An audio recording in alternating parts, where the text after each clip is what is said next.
હું બી જાણી ગયો છું શું પરિસ્થિતિ છે, કોનો વિરોધ છે, કોની પાછળ કોણ ચાલી રહ્યા છે, બધું જ મને ખબર છે. એની સાથે કોઈ મતલબ નથી.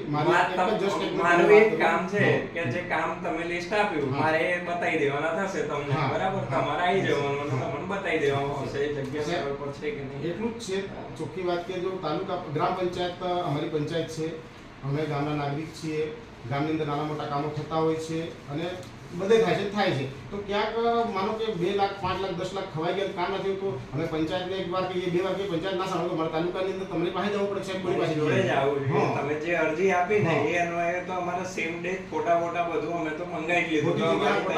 સાહેબ ખોટી ઓનલાઈન ફોટા પર અમે જોયું છે, ગુજરાત સરકારની વેબસાઇટ પર જે ફોટા કોઈ પણ જોઈ શકે છે, ખોટી જગ્યાના ફોટા પર એ જગ્યાઓ છે જ નથી. અને જે તે જગ્યા પર તમે કદાચ કામમાં બિઝી હોય તો કદાચ એ બાજુ નહીં નીકળી શકો. અમે 24 કલાક ગામમાં જઈએ છીએ, આપણને 24 કલાક અમને ખબર મને બોલાવી લઈશું ને.